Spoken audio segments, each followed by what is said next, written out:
Assalamualaikum warahmatullahi wabarakatuh. Perkenalkan, saya Iksan Nusani, saya mahasiswa Universitas Widyatama, Fakultas Teknik, dan jurusan Sistem Informasi akan menjelaskan tentang permasalahan umum laboratory equipment.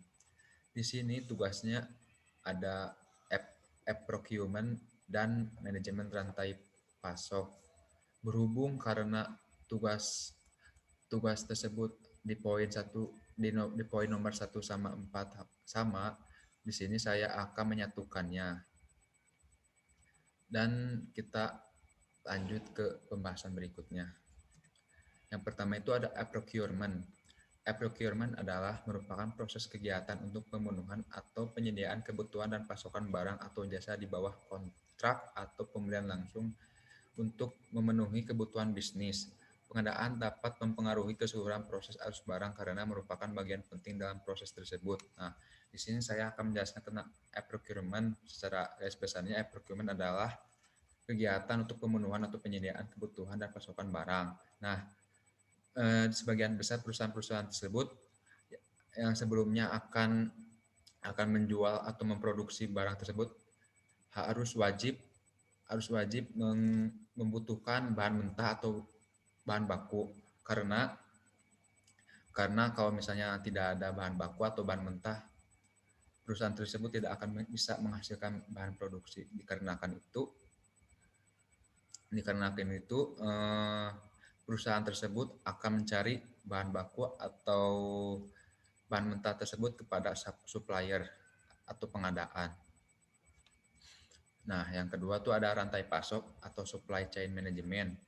Sebuah rantai pasok adalah sebuah sistem rangkaian kegiatan yang meliputi koordinasi, penjadwalan, dan pengendalian yang terdiri atas organisasi, daya manusia, aktivitas, informasi, dan sumber-sumber daya lainnya terhadap pengadaan, produksi, persediaan, dan pengiriman produk ataupun layanan jasa dari suatu pemasok kepada pelanggan. Nah, di sini kalau rantai pasok itu mencangkup kegiatan yang meliputi koordinasi, penjadwalan, pengendalian yang terdiri dari organisasi. Nah, bedanya sama procurement adalah kalau rantai pasok itu kegiatannya meliputi koordinasi sama penjadwalan dan pengadaan yang terdiri dari atas organisasi. Jadi istilahnya si pengadaan tersebut terstruktur, terkoordinasi. Itu sih bedanya menurut saya. Dan rantai pasok pun termasuk dalam forecasting. Hmm. Nah, di sini saya di laboratorium equipment, sini divisi saya adalah supplier. Kebetulan emang supplier. Nah, apa sih itu supplier? Supplier atau pemasok adalah pihak perorangan atau perusahaan yang memasok atau menjual bahan mentah ke pihak lain. Jadi istilahnya sama kayak procurement. Supplier itu ya apa sih yang memasok atau menjual bahan mentah ke pihak lain atau ke perusahaan besar seperti manufaktur dan sebagainya. Jadi perusahaan tersebut sebelum membuat bahan produksi, perusahaan tersebut harus mencari bahan tersebut atau berjalin kerjasama dengan supplier tersebut untuk men, untuk mendapat keuntungan bersama. Seperti ya kalau misalnya perusahaan keuntungannya bisa dapat membuat produksi pemesanan customer atau enggak supplier bisa bisa menjual bahannya tersebut kepada perusahaan tersebut, saling simbolis mutualisme. Nah, di sini ada fungsi dan tugas supplier. Supplier mempunyai tugas dan peranan yang sangat penting di dalam rantai suplai produk yang disalurkan kepada konsumen ya. Yang pertama itu ada supplier harus memastikan bahan mentahnya tersedia untuk pihak yang memerlukan. Nah, di sini si supplier itu harus benar-benar memastikan kalau ke perusahaan yang membutuhkan bahan mentahnya, jangan sampai keliru atau salah memesan barang bahannya. Karena kalau misalnya terjadi kesalahpahaman, maka si perusahaan tersebut akan memutus kontrak atau tidak beranggapan lagi terjalin terjalin kerjasama sama supplier tersebut. Yang kedua, supplier harus memastikan seluruh bahan mentahnya bisa diterima oleh pihak pembeli dengan keadaan baik. Maksudnya di sini supplier harus mematikan seluruh bahan mentahnya tuh, jadi istilahnya mah ya supaya tuh harus bahannya tuh harus diterima dengan baik dengan si perusahaan tersebut, yang membuat si perusahaan tersebut eh, si bahannya tuh sesuai dengan kriteria. Yang ketiga, kita juga harus mengatur proses penyimpanan bahan mentah dengan baik sebelum disalurkan ke pihak yang memerlukan. Nah, di sini supaya juga harus bisa mengatur proses penyimpanan bahan mentah, dikarenakan bahan mentah tersebut harus terjaga kualitasnya, kuantitasnya, dan bahannya. Biar apa? Biar si perusahaan tersebut bisa memproduksi bahan dengan baik sesuai dengan kebutuhan customer tersebut. Nah, yang terakhir, para supplier juga mengatur pengiriman bahan baku secara tepat waktu kepada perusahaan yang memerlukan. Nah, di sini si supplier juga harus mengatur pengiriman bahan baku secara tepat, dikarenakan perusahaan tersebut tidak mau ambil rugi karena ya si perusahaan tersebut mempunyai jadwal padat, bukan ke satu dua customer, bukan ke banyak customer. Nah, makanya di sini sebagai supplier harus bisa mengatur pengiriman bahan baku untuk terciptanya harmonisasi antara supplier dan perusahaan. Dua, permasalahan supplier di laboratori lab atau enggak equipment. Nih, permasalahannya tuh supplier menurut saya kesulitan untuk menentukan efisiensi transportasi yang nantinya akan digunakan dalam pengiriman barang. Maksudnya di sini saya menuliskan permasalahan ini adalah karena misalkan kalau saya mengirimkan barang ke suatu tempat yang sangat jauh, saya bakal kesulitan untuk mengantarkan bahannya. Karena apa? Karena yang ke satu biaya budget, harga, yang kedua waktu estimasi. Dikarenakan si perusahaan tersebut harus benar-benar sesuai tepat waktu, dan saya sesuai tepat waktu, maka diharuskan saya harus bukan saya si supplier tersebut harus benar-benar matang memikirkan estimasi kedatangan bahan mentah tersebut untuk tidak untuk apa sih untuk tidak istilahnya tidak telat, karena banyak perusahaan yang komplain kepada supplier karena kedatangan bahan mentahnya suka telat, yang membuat perusahaan tersebut dapat merugikan. Yang kedua itu ada sulit dalam mengontrol operasional in-out barang di tengah-tengah transaksi yang bersifat besar dan cepat. Nah, di sini maksudnya supaya tersebut dalam artian di supplier laboratori ekum itu kan seorang. Nah, seorang itu susah dalam mengontrol operasional in-out barang di tengah-tengah transaksi yang bersifat sangat besar dan cepat. Contohnya kayak gini, yang namanya perusahaan tuh kan nggak satu dua, kan pasti banyak yang memesan bahan ke supplier. Nah, supplier tersebut pasti kesusahan dalam menangani mengontrol operasional in out barang keluar masuk barang di tengah-tengah transaksi yang sangat besar. Hal ini yang menyebabkan si supplier itu tidak kurang percaya diri atau enggak kelelahan. Nah, yang ketiga itu ada tidak bisa memanajemen waktu. Ya, supplier kadang-kadang tidak bisa memanajemen waktu karena ya baik lagi yang tadi yang di sini sulit dalam mengontrol operasional, karena supaya benar-benar harus bisa memanage waktu dengan baik dan benar untuk si perusahaan tersebut tidak mengecewakan dalam urusan waktu. Yang keempat itu sulit untuk bersaing secara sehat. Maksudnya di sini banyak banyak banyak perusahaan yang mencari kesana kesini untuk mencari bahan mentah atau bahan bakunya, tetapi di supplier lain atau di bahan mentah lain pasti suka ada yang menurunkan harga secara tidak sehat. Itu yang membuat harga bahan menjadi berantakan. Yang terakhir, tidak percaya diri dengan keputusan sendiri. Nah, di sini saya Di sini saya di sini saya maaf. Di sini tidak percaya dengan keputusan di sini. Maksudnya supplier tersebut bing, antara bimbang atau pelimpan untuk bekerja sama dengan perusahaan tersebut karena si supplier tersebut tidak percaya diri dengan bahannya tersebut dikarenakan karena takutnya bahannya tidak terpakai atau tidak terjamin kepada perusahaan untuk perusahaan tersebut. Nah, di sini ada teori yang berkaitan dengan permasalahannya. Menurut Suciadi, apabila supplier kurang bertanggung jawab dalam merespon terhadap pemenuhan permintaan bahan mentah pabrik, maka akan menimbulkan masalah-masalah yang cukup serius, salah satunya stock out ataupun lead time yang tentunya akan merugikan pabrik. Seperti sebelumnya saya menjelaskan masalah lead time yang tentunya akan merugikan pabrik itu masalah waktu.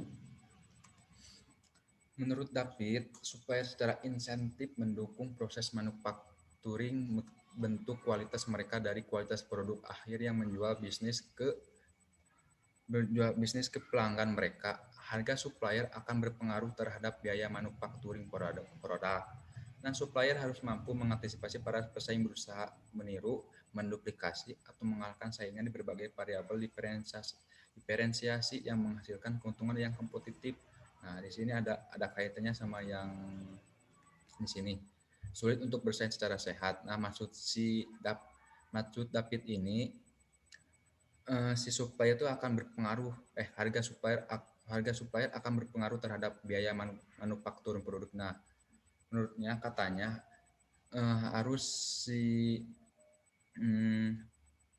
biaya jadi istilahnya mah menurut David itu si supplier harus bisa mengantisipasi para pesaing berusaha meniru, menduplikasi, atau mengalahkan saingan di berbagai variabel diferensiasi yang menghasilkan keuntungan yang kompetitif.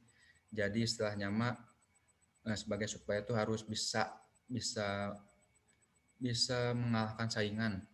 Dan misalnya kalau misalnya ada supplier lain menurunkan harga, kita harus bisa mempercayai kepada perusahaan yang bekerja sama untuk tidak tidak tidak apa sih tidak tidak meng, apa sih menggiur karena harga bahan mentah di supplier lain harganya murah. Kita harus harus apa sih harus bisa mempercayakan harus apa sih si percaya itu harus dipercayakan gitu sama si perusahaan tersebut. 4. Ini ada tampilan Archimedes ya. Di tampilan Archimedes itu ada layar bisnis, layar aplikasi, dan layar teknologi.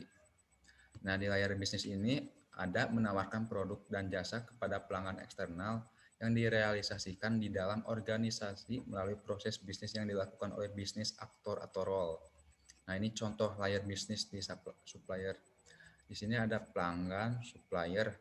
Nah, di sini pelanggan langsung ke supplier memesan, dan pelanggan langsung proses bisnisnya langsung registrasi, diterima sama si supplier, diproses, terus langsung bayar. Nah, layar aplikasi menawarkan layanan infrastruktur yang diperlukan untuk menjalankan aplikasi direalisasikan oleh perangkat komputer dan komunikasi serta software sistem. Ini contoh layar aplikasi.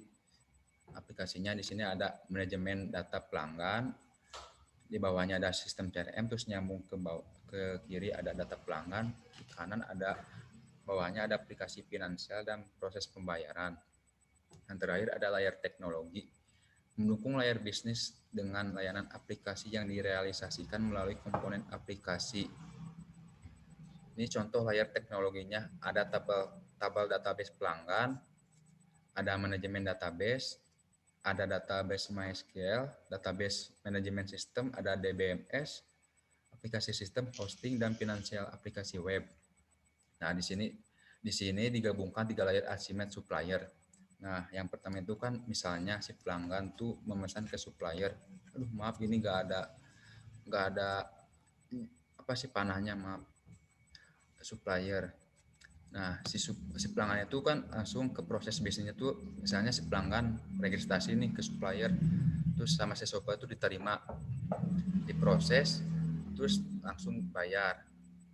Nah, dari bawahnya tuh kan misalnya kan si bukan di bawah dari si kan udah registrasi kan berarti kan ada di dalam aplikasinya tuh kan ada informasi pelanggan. Nah, di si informasi pelanggan tuh ada data pelanggan, si data pelanggan tuh ke tabel database pelanggan. Nah, kalau misalnya udah registrasi, misalnya diterima, diproses, bayar, langsung ke manajemen data pelanggan, sistem CRM, dan larinya ke manajemen database. Terus di bawahnya tuh ada apa sih? Ada layar teknologi itu, ada database management system. Ini ada DBMS-nya dan aplikasi sistem. Di atasnya ada hosting, di kanannya ada finansial aplikasi web, di layar aplikasinya ada aplikasi finansial dan proses. Yang kelima ada relasi antar tabel back office dan front office. Nah, di sini ada tampilan tabel relasinya ya. Yang pertama itu ada tabel penjualan barang, yang kedua ada tabel supplier, yang ketiga ada tabel transaksi, yang keempat ada tabel pembeli dan terakhir ada tabel pembayaran. Nah, di sini tabel penjualan barang itu terrealisasinya dengan tabel transaksi dan tabel supplier yang dimana kolomnya itu ID barang sama tabel ID barang yang ada di transaksi sama kolom penjualan barang sama kolom supplier, ID supplier dan ID supplier. Nah, yang kedua ada tabel pembeli sama relasinya sama tabel transaksi yang dimana kolomnya ID pembeli sama ID pembeli. Terus yang terakhir ada tabel pembayaran relasinya dengan tabel transaksi yang dimana ID pembayaran sama ID transaksi. Terus yang terakhir ada kelebihan sistem teknologi intranet, extranet, dan internet. Extranet. Extranet jaringan pribadi yang menggunakan protokol internet dan sistem telekomunikasi publik untuk membagi sebagian informasi bisnis atau opera secara aman kepada penyalur, supplier, penjual, atau vendor, mitra partner, pelanggan, dan lain-lain. Extranet dapat juga diartikan sebagai intranet sebuah perusahaan yang dilebarkan bagi pengguna di luar perusahaan. Perusahaan yang membangun extranet dapat bertukar data bervolume besar dengan elektronik data interchange, berkolaborasi dengan perusahaan lain di dalam suatu jaringan kerjasama, dan lain-lain. Intranet membuat perusahaan atau institusi menjadi semakin efisien. Pendekatan yang dilakukan di sini biasanya membuat sistem informasi manajemen yang berbasis web atau database. Terus yang terakhir adalah internet. Di dalam internet, dalam mengatur integrasi dan komunikasi jaringan komputer ini digunakan protokol yaitu TCP atau IP. TCP Transmission Control Protocol bertugas memastikan bahwa semua hubungan bekerja dengan benar, sedangkan IP Internet Protocol yang transmisikan data dari suatu komputer ke komputer lain. TPC atau IP secara umum berfungsi memilih rute terbaik transmisi data, memilih rute alternatif jika suatu rute tidak dapat digunakan, atau mengatur dan mengirimkan paket-paket pengiriman data. Nah, segitu dulu pembahasan dari saya. Mohon maaf jika pembahasan dari saya itu kurang agak dimengerti atau agak belibet. Wassalamualaikum warahmatullahi wabarakatuh.